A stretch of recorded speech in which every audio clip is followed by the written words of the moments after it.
Jiho Kim stood in the shuttle, trying not to throw up. His hands were shaking. He had studied alien languages for 6 years, but he had never actually met an alien before. Now he was about to meet an entire empire of them. "Stop looking so nervous," Ambassador Solman Park said. She was a tall woman with gray hair and sharp eyes. She had been a diplomat for 30 years. "They can probably smell fear." "That's not helping," Jiho muttered. The shuttle began its descent toward the Valorian homeworld. Through the window, Jiho could see a planet covered in crystal towers that reached into the clouds. The buildings reflected light in ways that hurt his eyes. Everything looked impossibly beautiful and terrifying. Doyen Choi, the security chief, checked his weapon for the 5th time. He was a former soldier with scars on his face and a permanent frown. "Remember the protocol. We bow, we smile, we don't touch anything unless invited." Haeyeon Lee, the cultural advisor, was reading from her datapad with wide, excited eyes. "Did you know that Valorians have 3 genders? And their greeting ceremonies can last up to 6 hours? Oh, and their queen is over 300 years old." "Haeyeon, please stop talking," Soman said. The shuttle landed in a courtyard made of glass, or at least it looked like glass. Jiho wasn't sure. Everything here looked like something else. The doors opened, and hot air rushed in. It smelled like flowers and something metallic. 2 Valorians waited for them at the bottom of the ramp. They were tall, much taller than humans. Their skin was pale blue and seemed to glow slightly. They had 4 arms each, and their eyes were large and golden. They wore long robes that moved even though there was no wind. "Welcome, humans of Earth," one of them said. The voice came from their mouth, but also seemed to come from everywhere at once. "We are honored by your presence. Please follow us to the Crystal Palace. Queen Lyra awaits." Jiho followed the others through the courtyard and into a massive building. The walls were transparent, and he could see gardens and fountains on every level. Valorians moved through the halls, all of them tall and graceful. They stared at the humans with obvious curiosity. "They're looking at us like we're in a zoo," Doyen whispered. "We probably are," Soman whispered back. They entered the throne room, and Jiho forgot how to breathe. The room was enormous. The ceiling was so high that clouds actually formed near the top. In the center, on a throne that seemed to be made of frozen starlight, sat Queen Lyra. She was nothing like Jiho had imagined. She was at least 9 feet tall with 6 arms instead of 4. Her skin was silver and seemed to shimmer like water. She wore a crown that floated above her head, rotating slowly. Her eyes were pure white with no pupils that Jiho could see. She was terrifying and beautiful at the same time. Hundreds of Valorians stood in rows on either side of the throne. They all watched in silence as the human delegation approached. Soman bowed deeply. "Your Majesty, we bring greetings from Earth and—" "Welcome," Queen Lyra said. Her voice was like music and thunder mixed together. "You are the first of your kind to stand in this hall. We are pleased to know you." She stood, and the room seemed to get smaller. She walked down the steps of her throne with impossible grace. Each of her 6 arms moved in a different pattern, like she was conducting an invisible orchestra. She stopped in front of the delegation and extended her primary hand toward Somin. The ambassador shook it carefully. Then the queen moved to Do-Yun, then to Haeyeon. Finally, she stood in front of Jiho. Jiho's mind went blank. He had practiced this moment 1,000 times on the shuttle. He had memorized 50 different greeting protocols. But now, with those white eyes looking down at him, he couldn't remember any of it. He saw her hand extended. He remembered something from the briefing materials, something about respect, something about showing honor. His body moved before his brain could stop it. He touched his forehead with both hands. Then he touched his chest. Then he extended both hands forward, palms up, and looked at the ground. The room went silent. It was the kind of silence that made Jiho's ears ring. He looked up slowly, and saw that every Valorian in the room was staring at him with wide eyes. Some of them had their hands over their mouths. Others looked angry. "Jiho," Somin hissed. "What did you just do?" I don't know," Jiho whispered. "I thought it was a respectful greeting." Queen Lyra stood completely still. Her 6 arms had stopped moving. She stared at Jiho with an expression he couldn't read. Then slowly she placed her primary hands over Jiho's extended hands. "I accept," she said. The room exploded with sound. Valorians were shouting in their language. Some sounded excited, others sounded angry. Haeyun was frantically scrolling through her datapad. Doyun had his hand on his weapon. Somin looked like she might faint. "What's happening?" Jiho asked, but his voice was drowned out by the noise. Queen Lyra spoke in her language, and the room went quiet again. She looked down at Jiho, and for a moment he thought he saw something like amusement in those white eyes. "Human Jiho Kim," she said, "you have performed the sacred ritual of bonding. You have offered your mind, your heart, and your future to me. According to the laws of Valoria, which have stood for 10,000 years, we are now engaged to be married." Jiho felt his knees go weak. What? "Engaged," Queen Lyra repeated. "The bonding period will last 1 cycle. At the end, we will either complete the union or dissolve it by mutual consent. But until then, you are my intended consort." "This is a mistake," Somin said quickly. "Your Majesty," he didn't understand what he was doing. "Surely we can—" "The law is absolute," one of the courtiers said. He was an older Valorian with dark blue skin and many jewels. "Once the ritual is performed and accepted, it cannot be undone without completing the trial period." "But he's human," Haeyun said. "He doesn't even know your customs." "Ignorance does not excuse one from consequence," the courtier replied coldly. Queen Lyra raised one hand, and everyone went quiet. She looked at Jiho with an expression that might have been sympathy. "The human will be given chambers in the royal wing," she said. "We will speak privately later. For now, the ceremony is concluded." She turned and walked back to her throne. The other Valorians began to file out, talking amongst themselves in urgent whispers. The human delegation stood frozen in place. Jiho looked at his hands. They were still shaking. Actually, his whole body was shaking. "I think I'm going to be sick," he said. "Not here," Doyen said, grabbing his arm. "Come on." They rushed out of the throne room and back to their shuttle. As soon as the doors closed, Somin turned on Jiho. "What were you thinking?" she demanded. "I wasn't. I saw something in the briefing materials and I thought—" "You thought wrong," Somin said. "Do you understand what you've done? You've just engaged yourself to the most powerful being in 400 star systems.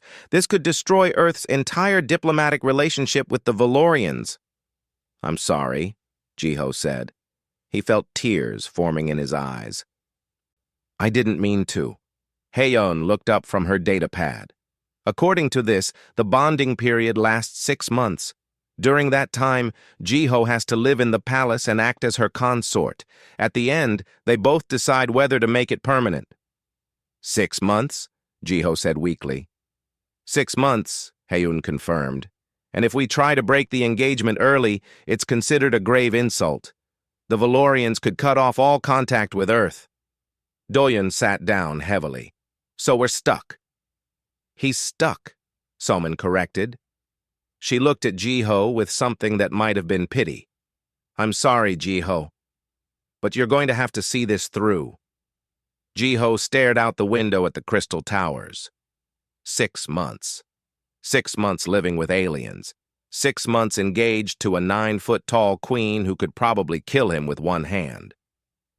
He thought about his grandmother back on Earth, probably sitting in her small apartment in Seoul, watching the news about humanity's first contact. He wondered what she would think if she knew her grandson had just accidentally proposed to an alien queen. "This is going to be a very long 6 months," he said quietly. The human embassy was a small building compared to the Valorian structures around it.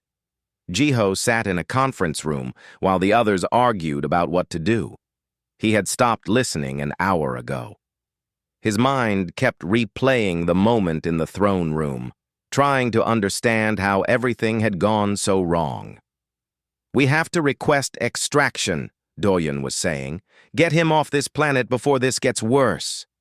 "If we do that, the Valorians will see it as an insult," Soman replied. "They could close their borders to us. We need their trade routes." "So we're sacrificing Jiho for trade routes?" Doyun asked angrily. "Nobody's being sacrificed," Hayun said, though she didn't sound convinced. "Maybe the Queen will agree to end it early. Maybe she was just being polite by accepting." Jiho finally spoke. "She wasn't being polite. You saw her face, she meant it." Everyone looked at him. He stood up and walked to the window. Outside, he could see Valorians going about their day. They moved in patterns that seemed random but probably weren't. Everything about this place had meaning he didn't understand. "I'll do it," he said quietly. "Do what?" Solomon asked. "The 6 months. I'll stay here and play the part. It's my mistake. I should be the one to fix it." "Jiho?" Hayun started. "It's decided," he said, turning to face them. "Just tell my grandmother I'm okay. Tell her I'll call when I can." Salmon nodded slowly. "All right. We'll support you however we can. But Jiho, be careful. We don't know what the Queen really wants." 2 hours later, a Valorian escort arrived to take Jiho to the palace.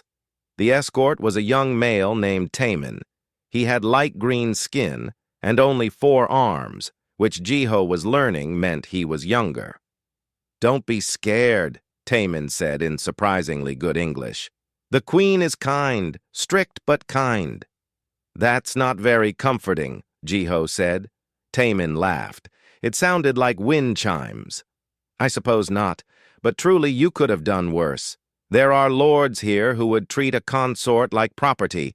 Queen Lyra is not like that." They walked through the palace halls. Jiho tried to memorize the way, but every corridor looked the same. Crystal walls, floating lights, and gardens that grew in impossible directions. His chambers were massive. The room was bigger than his entire apartment back in Seoul. The bed was circular and large enough for 10 people. There was a bathing pool that looked like it was made of liquid starlight. Windows covered one entire wall, showing a view of 3 moons rising over the city. "Your things from the embassy will arrive soon," Taman said. "The Queen wishes to speak with you privately. She will come when you are ready." "How do I tell her I'm ready?" Jiho asked. Taman pointed to a small crystal on the wall. "Touch that. She will know." Then he left, and Jiho was alone. He walked around the room, touching things carefully. Everything was smooth and warm. The furniture seemed to adjust to his presence. When he sat on the bed, it molded to his shape perfectly. He thought about running, just walking out and finding a way back to the shuttle. But that would cause an incident. Earth needed this alliance. His personal comfort didn't matter compared to that. He touched the crystal. 5 minutes later, the door opened without a sound. Queen Lyra entered, and the room seemed smaller immediately. She had to duck slightly to fit through the doorway. She was alone, which surprised him. "Your Majesty," Jiho said, bowing quickly. "Lyra," she said. "When we are private, you may call me Lyra." She moved to one of the chairs and arranged herself on it. Her 6 arms folded in different patterns. Jiho noticed she was wearing simpler clothes now. No crown, no flowing robes, just a silver garment that covered her body. "Sit," she said, pointing to another chair. Jiho sat. They looked at each other in silence for a moment. "I know this was an accident," Lyra said finally. "I saw your face. You had no idea what you were doing." "Then why did you accept?" Jiho asked. The question came out before he could stop it. Lyra tilted her head. Do you know how long I have ruled? 300 years, according to our briefing. 317 years, she corrected. In all that time, no one has offered themselves to me without calculation. Every suitor came with political motives. Every gesture was planned. Every word was measured. She leaned forward slightly. But you? You stumbled into that throne room, nervous and clumsy. You performed the ritual with no grace, no elegance. And yet, there was something honest about it, something real. I still don't understand, Jiho said. I am tired of politics, Lyra said simply. I am tired of people who want the power of being my consort, but not the reality of knowing me. When you made that gesture, I saw an opportunity, perhaps a foolish one, but an opportunity nonetheless. An opportunity for what? To see if two beings from different worlds can actually understand each other, Lyra said. Without politics, without agendas, just two people trying to figure out if connection is possible. Jiho thought about this. So this is an experiment? If you like, Lyra said.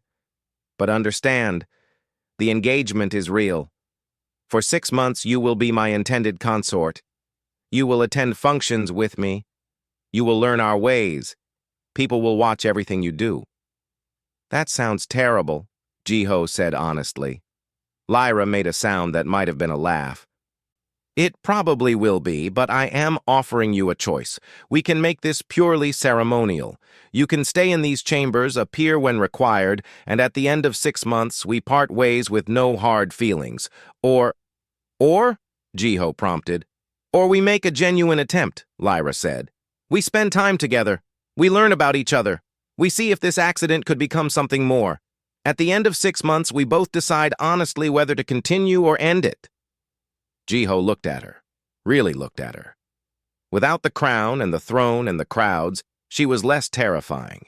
Still alien, still powerful, but also lonely. He could see it in her white eyes. What do you want? He asked. I want to know if I am capable of being more than a queen, Lyra said quietly. I want to know if someone can see me as Lyra, not just as a title. Jiho thought about his grandmother. She always told him to be brave. She said that the biggest opportunities often came disguised as mistakes. Okay, he said, let's try. Lyra's expression shifted. If she had been human, he would have said she smiled. You are braver than you look, Jiho Kim. I'm really not, Jiho said. I'm terrified. Good, Lyra said, standing up.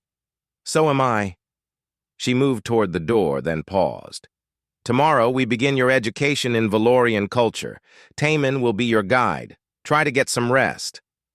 Lyra? Jiho called as she reached the door. She turned back. Why me? He asked. Really? She was quiet for a moment. Because in 300 years, you are the first person who asked me what I want. That is rarer than you know. Then she left, and Jiho was alone again. He walked to the window and looked out at the alien city. Somewhere down there, Ambassador Soman was probably having a panic attack.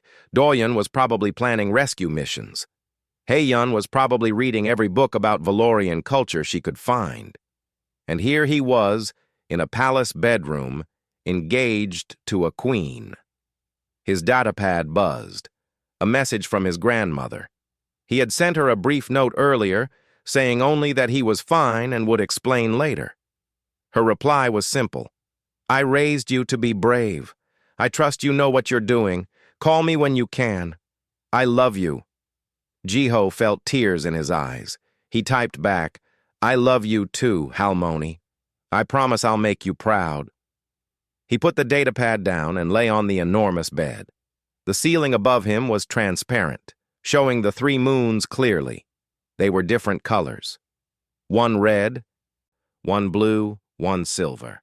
He had no idea what the next 6 months would bring. He didn't know if he could really connect with someone so different from himself. He didn't know if this would end in disaster or something else. But he had made a choice. And for better or worse, he was going to see it through. Outside his window, the city lights flickered like stars. Somewhere in the palace, Queen Lyra was probably thinking similar thoughts. Two beings from different worlds, bound together by accident, trying to figure out if understanding was possible. Jiho closed his eyes and tried to sleep. Tomorrow would be his first real day as the alien queen's consort. He needed to be ready. But as he drifted off, he couldn't help thinking that maybe, just maybe, this accident might turn out to be the best mistake of his life. The next 3 weeks were the hardest of Jiho's life. Every morning, Taemin arrived at dawn to teach him Valorian customs. There were so many rules. How to stand in the queen's presence, which hand gestures meant respect and which meant insult, how to eat Valorian food without making faces at the strange textures. "You're doing better," Taemin said one morning after Jiho managed to greet a group of courtiers without causing an incident. "Last week you accidentally told Lord Cato that his mother smelled like rotting fruit." "I thought I was complimenting his garden," Jiho said miserably. "The words are similar," Taemin admitted, "but the tone is everything." In the afternoons, Jiho attended court functions with Lyra. He stood beside her throne while she met with advisors and settled disputes. He didn't understand most of what was being discussed, but he tried to look attentive. The courtiers treated him with barely hidden contempt. He was too short, too weak, too alien. He heard them whispering when they thought he couldn't understand their language. "The queen's new pet," they called him. "A curiosity. A mistake." One courtier was worse than the others. Lord Vex was an old Valorian with dark purple skin and 8 arms instead of 6. He clearly had power and influence. He made his disapproval obvious. "Your Majesty," Vex said during one session, "surely you see the absurdity of this situation. A human consort? What can he possibly offer the Empire?" "Lord Vex," Lyra said calmly, "I do not recall asking for your opinion on my personal choices." "This affects us all," Vex replied. "The other houses are already questioning your judgment." Jiho felt his face burn with shame, but Lyra simply smiled. "Then let them question," she said. "I am not afraid of doubt." In the evenings, Lyra came to Jiho's chambers, and they talked. These were the moments he looked forward to. Away from the court, away from the judgment, Lyra was different. She asked him about Earth, about his family, about what it was like to grow up looking at stars and wondering what was out there. "I never wondered," she admitted one night.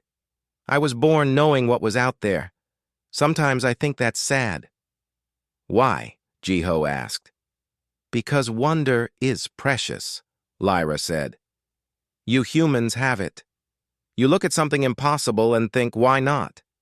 We Valorians look at the impossible and think, that cannot be done." Jiho learned things about her, too. She had been queen since she was young, chosen by the council because of her intelligence. She had never had a real friend. Everyone who spoke to her wanted something. "What about your family?" Jiho asked. "Dead," Lyra said simply. "Valorians live long, but not forever. I have outlived everyone I knew as a child." "I'm sorry," Jiho said. "Don't be," Lyra replied. "This is the price of ruling. I accepted it long ago." But Jiho could hear the loneliness in her voice. The breakthrough came during a state dinner. Important houses from across the empire had gathered to meet the human delegation. Jiho sat beside Lyra at the high table, trying not to drop food with the strange Valorian utensils. Lord Vex stood to make a toast. But instead of a simple speech, he turned it into a challenge. "Let us test the wisdom of our queen's choice," he said, his voice carrying across the hall, "a traditional challenge for all who would join the royal house, a riddle." The room went quiet. Taemin, standing behind Jiho, whispered urgently, "This is bad. The riddle challenge is ancient. You have to solve it or face dishonor." "What happens if I can't solve it?" Ji-ho whispered back. You'll be seen as unworthy. The Queen will face pressure to end the engagement. Vex continued. The riddle is this. 10 ships leave the capital, each carrying exactly what the Queen needs. But upon arrival, she finds she has nothing. The ships carry everything, yet deliver emptiness. What has occurred? The Valorian nobles murmured to each other. Clearly, this was a difficult riddle. Ji-ho saw Lyra's expression tighten. She knew this was a trap. Ji-ho's mind raced. He didn't know Valorian philosophy or their complex mathematical systems, but he knew something else. He knew problems. Can I ask a question? He said. Vex looked surprised but nodded. You may. Do the ships arrive at the same time? Yes, Vex said. All together. And they each carry exactly what the Queen needs? Exactly. Ji-ho thought about it. Then he smiled. He understood. The answer is division, he said. Each ship carries 1/10 of what's needed.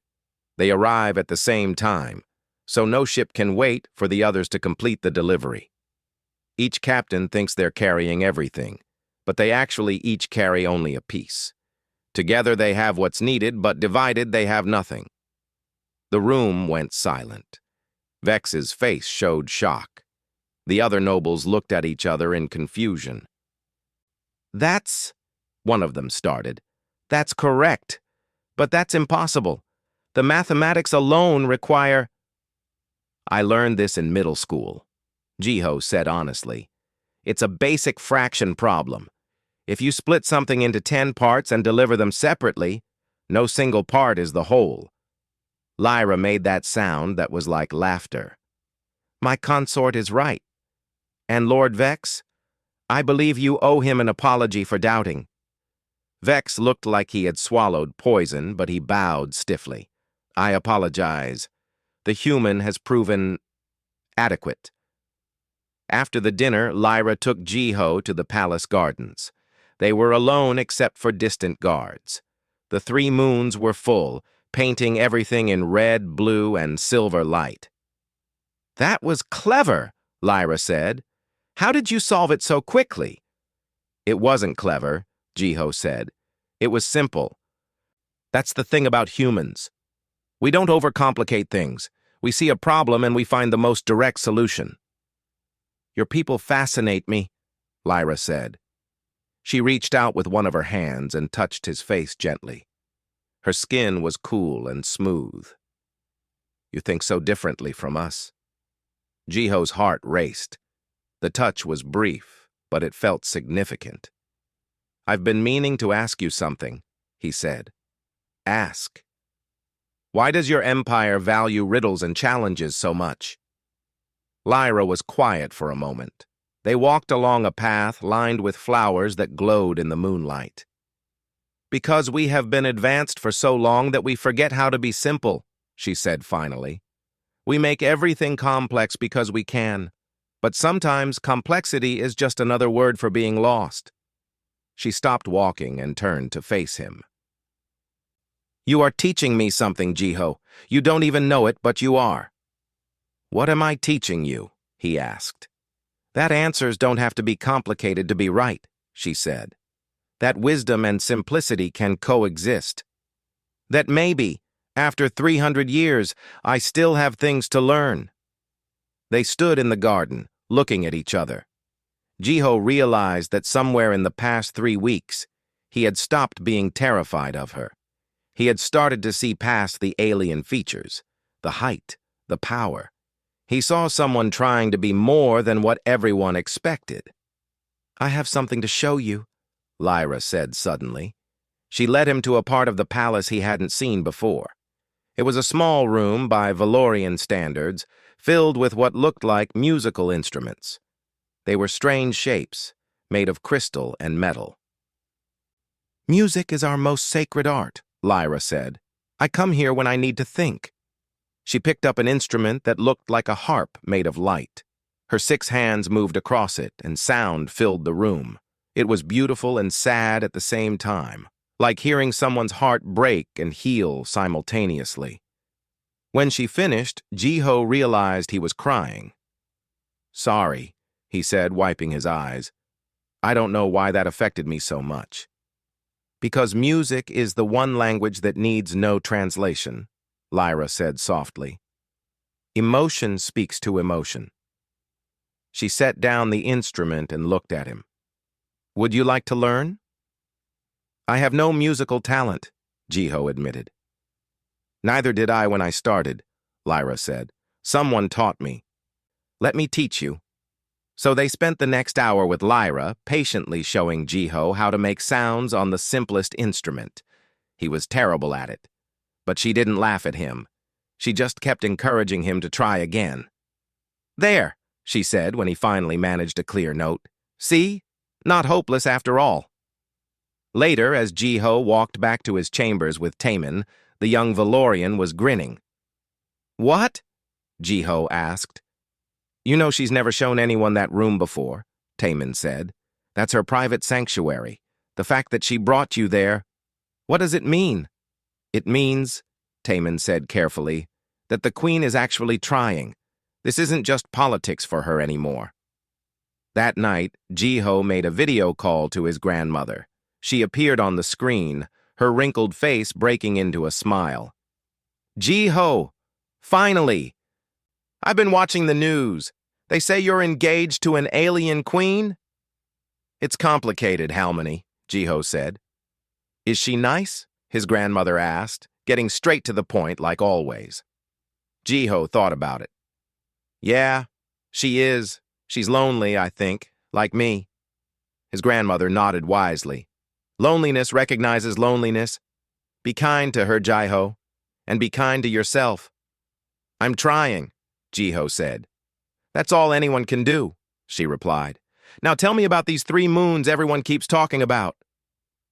After the call, Ji-ho lay in bed thinking about the past 3 weeks. He had arrived on this planet terrified and ashamed. Now he was starting to understand something. This wasn't just about politics or accidents or diplomatic relations. This was about 2 people from completely different worlds trying to build a bridge between them. And maybe, just maybe, they were actually succeeding. 2 months into the engagement, Ji-ho woke up to find Taemin looking worried. "What's wrong?" Ji-ho asked. "The Queen has announced a ceremonial flight today," Taemin said. "You're required to attend." "That doesn't sound so bad." "Lord Vex will also be attending," Taemin said quietly. "Be careful, Ji-ho. He hasn't forgotten how you embarrassed him at the dinner."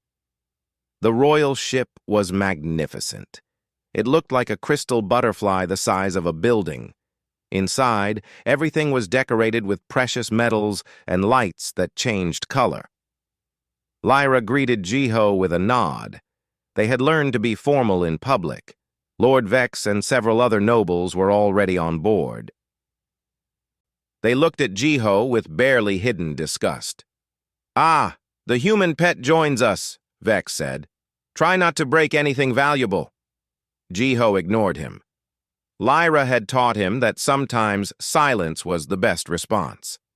The ship lifted off smoothly. Through the windows, Ji-ho could see the capital city shrinking below them. They flew higher and higher until the planet curved beneath them.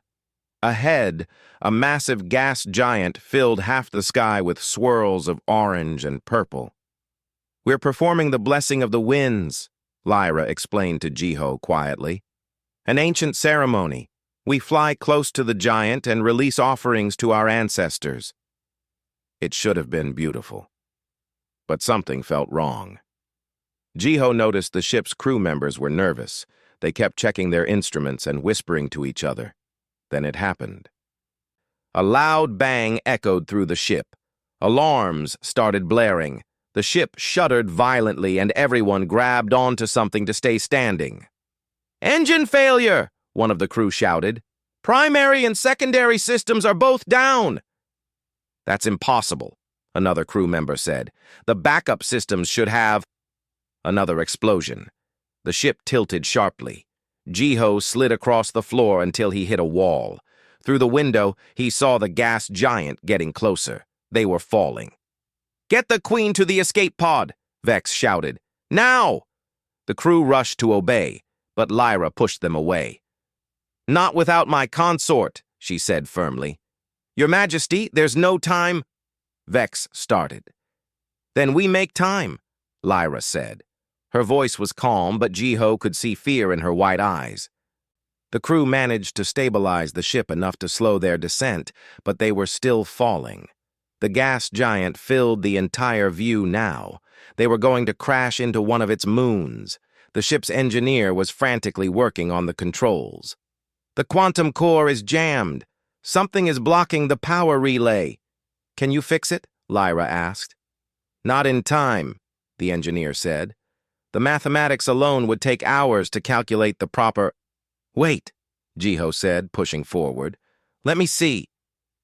"The human has no business," Vex started. "Let him look," Lyra commanded. Jiho stared at the exposed engine core.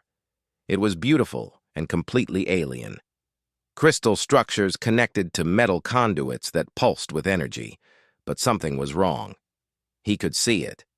A small metal piece was wedged into one of the relays, blocking the flow.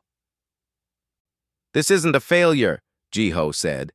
"This is sabotage. Someone put that there deliberately." Everyone went silent. Vex's face changed color slightly. "That's impossible," the engineer said. "The core is quantum sealed. It would take specialized knowledge to—" "I don't care about the quantum part," Jiho interrupted.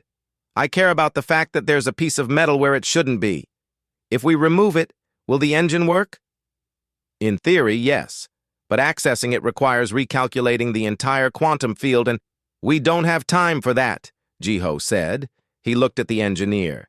"Give me insulated gloves, now." "You can't just reach in there," the engineer protested.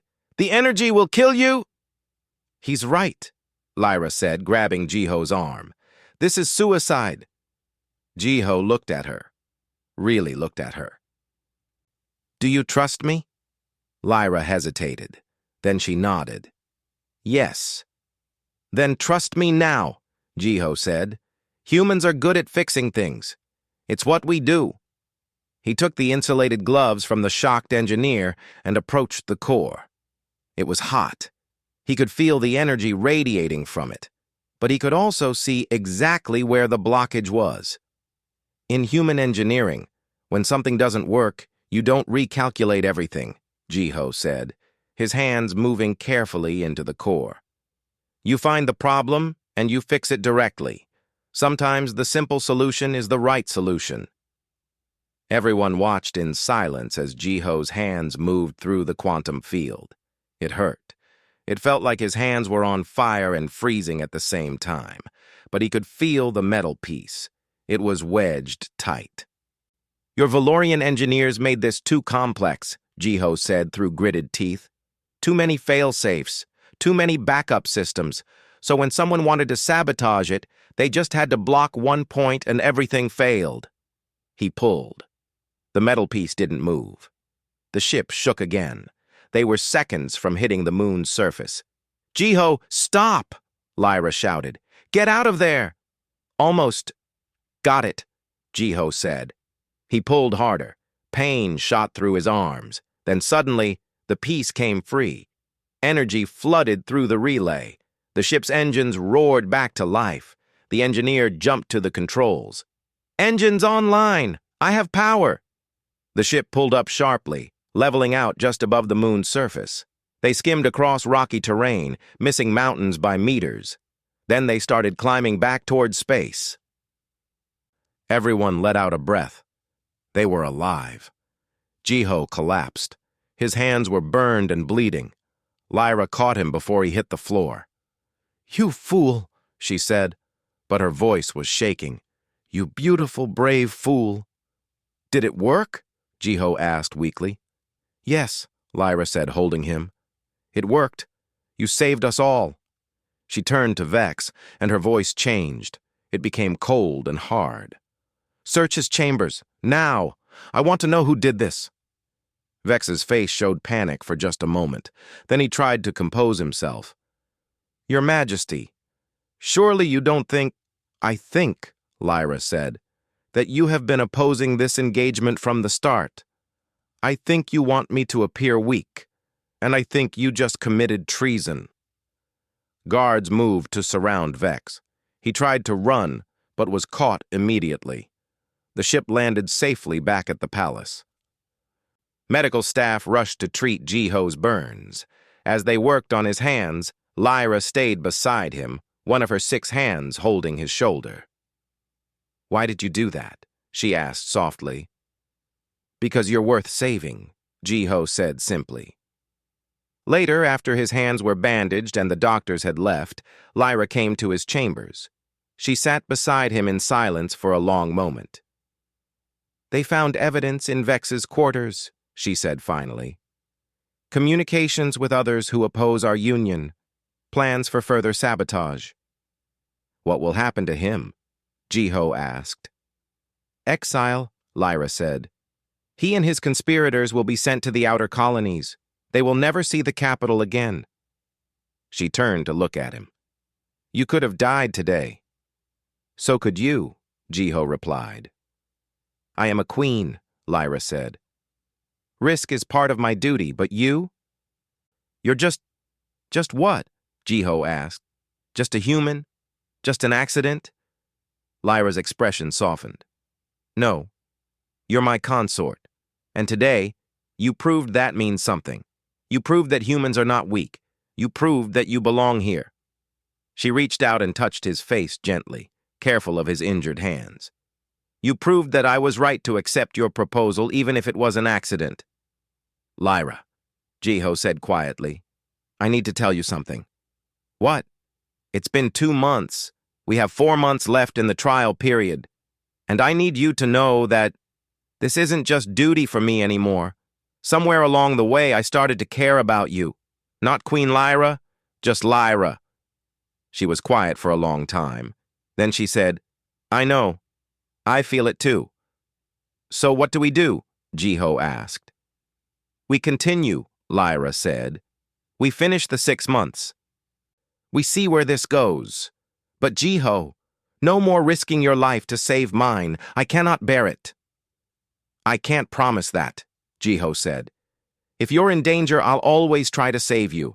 That's what you do when you care about someone. Lyra made that sound like laughter. Stubborn human. Stubborn queen, Jiho replied. She stayed with him that night. Not in a romantic way, but simply sitting beside his bed while he slept. When he woke in the middle of the night, she was still there, watching the 3 moons through the window. Can't sleep? He asked.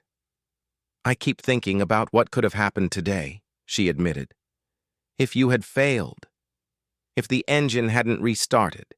If I had lost you. But you didn't, Jiho said. I'm still here. For now, Lyra said. But in 4 months, you'll have to make a choice. Stay or leave. And I find myself afraid of what you'll choose.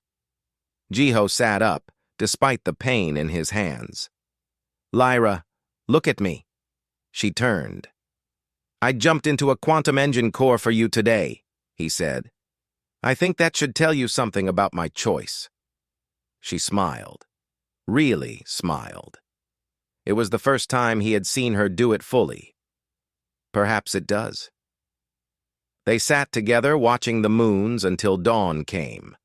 And Jiho realized that somewhere between the throne room and now, between the accident and the rescue, he had fallen in love with an alien queen. He just hoped she felt the same way. The last 4 months passed faster than Jiho expected. After the sabotage incident, something changed between him and Lyra. They spent more time together, not because they had to, but because they wanted to. They walked in the gardens, they shared meals. She taught him Valorian songs and he taught her human card games. The court began to accept him. Not everyone, but enough. They saw that he wasn't just a curiosity. He was genuinely making their queen happy. But Jiho knew it couldn't last without a decision. The 6-month trial period was almost over. Soon, they would have to face the High Council and declare their intentions. 20 days before the deadline, a message came from Earth. Director Byung-ho An was sending a ship to extract Jiho. They were done with this diplomatic experiment. Earth had secured the trade routes it needed. Now they wanted their translator back. "They can't force you to leave," Lyra said when Jiho told her. "You're under Valorian protection now." "But if I don't go willingly, it could damage relations," Jiho said. "Everything we've built could fall apart." Lyra's expression hardened. "Then we make our decision now, before they arrive, before politics can interfere." "The High Council," Jiho started. "I don't care about the Council," Lyra interrupted. "I care about you, and I care about what we've found together. But I need to know, Jiho, when this trial ends, what do you choose?" Jiho looked at her. 6 months ago, she had been a terrifying alien queen. Now she was just Lyra. Someone he talked to about everything. Someone who made him laugh. Someone he had risked his life for without hesitation. "I choose you," he said simply. "But it's not that easy. Your court doesn't all accept me. Lord Vex had allies. And now Earth wants me back. How do we make this work?" "We prove them all wrong," Lyra said. "We show them that what we have is real. Strong enough to withstand their doubt." The next day, the High Council convened. The chamber was even larger than the throne room. Hundreds of Valorian nobles filled the seats, arranged in tiers that rose toward the ceiling. At the center, on a raised platform, sat the Council of 9. These were the most powerful Valorians in the Empire, second only to the Queen herself. Jiho stood with Lyra before them. Ambassador Somin, Doyen, and Haeun sat in the observers section, looking worried. The eldest council member spoke first. Her name was Elder Kira, and she was older than Lyra by centuries. "We are gathered to judge the validity of this bonding. Lord Vex, before his exile, filed a formal challenge. He claimed this union was a mistake that weakens our empire." "Lord Vex was a traitor," Lyra said firmly. "His opinion is worthless." "Perhaps," Kira said. "But his question remains valid. What can this human offer our empire? What makes him worthy of standing beside you?" The chamber filled with murmurs. Jiho felt hundreds of eyes on him. "I don't think he needs to prove anything," Lyra started. But Jiho touched her arm gently. "Let me speak," he said quietly. He stepped forward, facing the council alone. His heart was racing, but he remembered what his grandmother always said. "Speak from the heart. The truth needs no decoration." "You're right," Jiho said, his voice carrying through the chamber. "I don't understand everything about your culture. I make mistakes. I'm too short, too weak by your standards, too alien." He looked around at the nobles. "But I'm also human. And humans have something you've forgotten in your centuries of advancement. We remember how to be simple. We remember that the best solutions aren't always the most complex ones." He turned to Elder Kira. "I saved your queen's ship with basic engineering that a human child could understand. I solved your ancient riddle with mathematics we teach in middle school, not because I'm smarter than you, but because sometimes being less advanced means seeing things more clearly." The chamber was silent now. Everyone was listening. "You ask what I can offer your empire?" Jiho continued. "I can offer perspective. I can offer the reminder that progress isn't just about going forward. Sometimes it's about remembering where you came from. Sometimes it's about the simple truth that connection matters more than complexity." He looked at Lyra. "I love your queen, not because she's powerful, not because of politics, but because in 6 months she became my best friend. She showed me wonders I never imagined, and I hope I showed her that she's allowed to be more than just a ruler. She's allowed to be happy." He turned back to the council. "So yes, I choose to stay. I choose to be her consort, not just for 6 months, but permanently. I choose to face whatever challenges come, because that's what you do when you find someone worth fighting for. And if that makes me unworthy in your eyes, then so be it.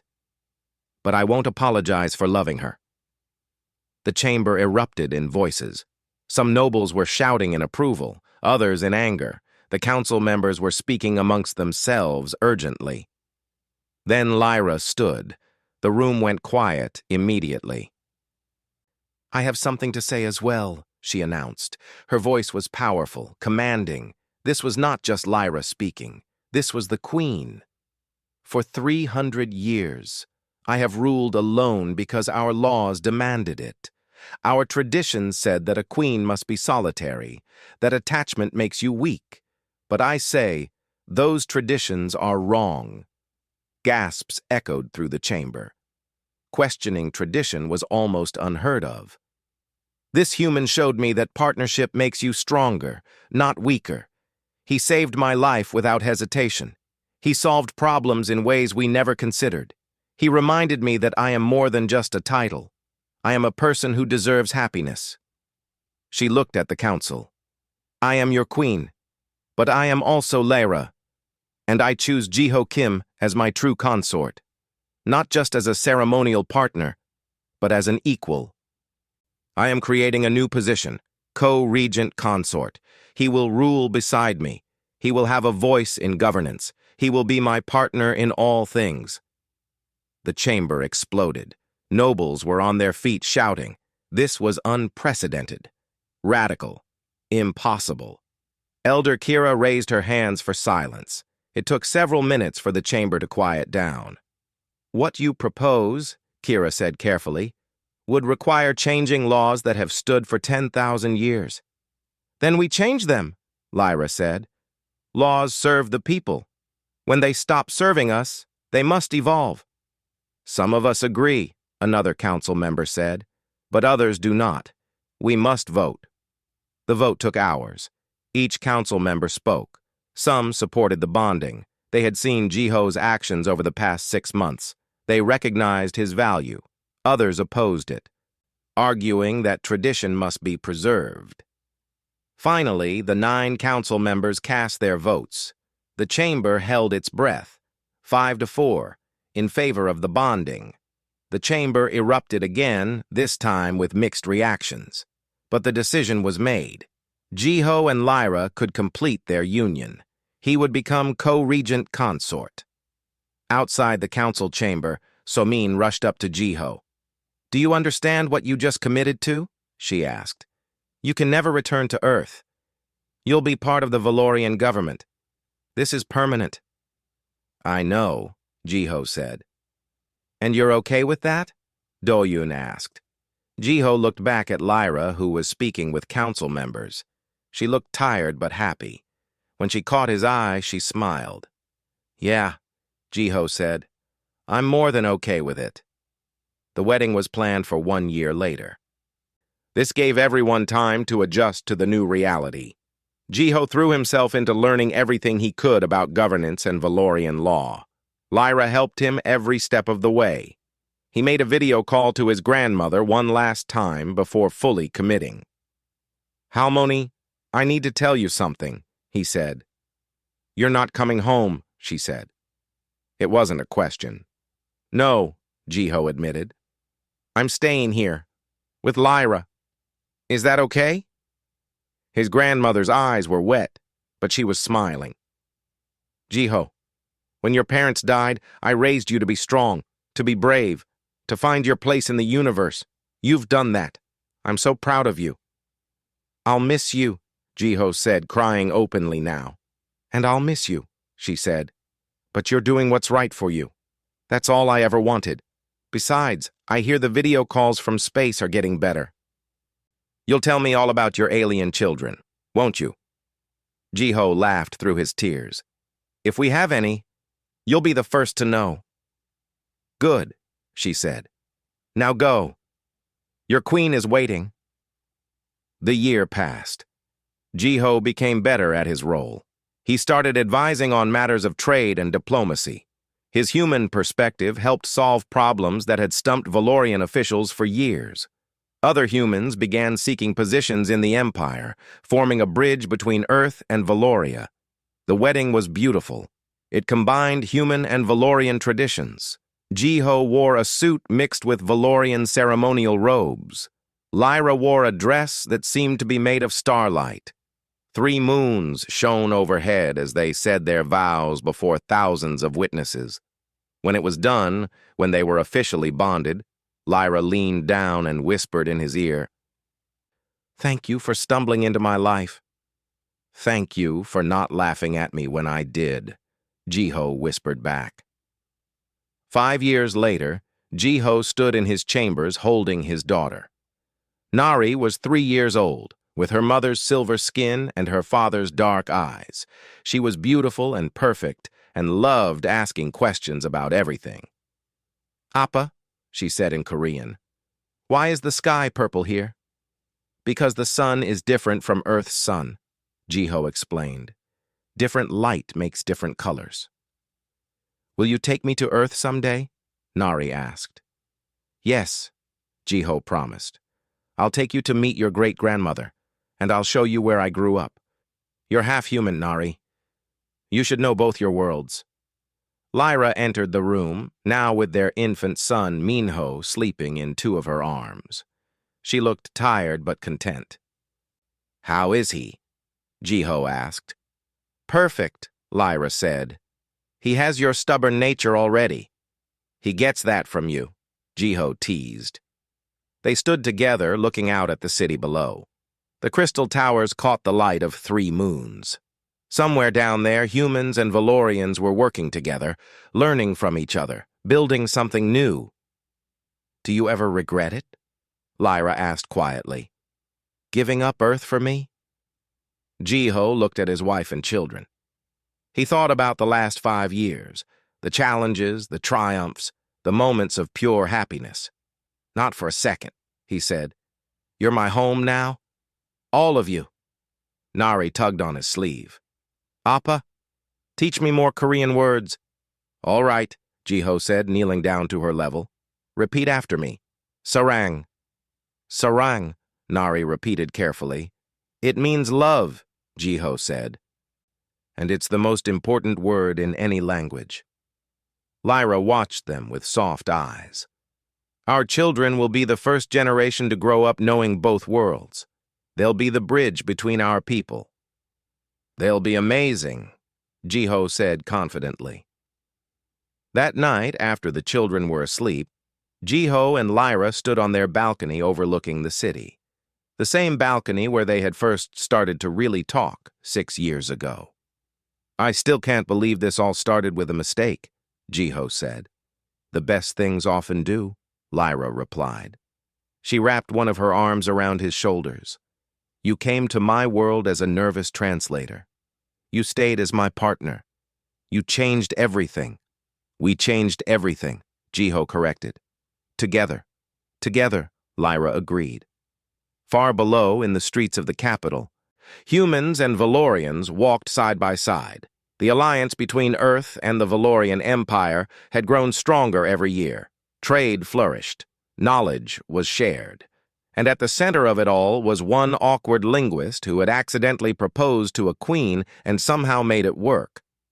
Jiho looked up at the stars. Somewhere out there was Earth, spinning in its own solar system. His grandmother was probably asleep in her apartment in Seoul. But he knew she was proud of him. He had left home to explore the universe. Instead, he had found a new home in the most unexpected place, with the most unexpected person, and he had helped create a future where humans were no longer alone in the galaxy. All because of one beautiful, terrifying mistake. And he wouldn't change a thing.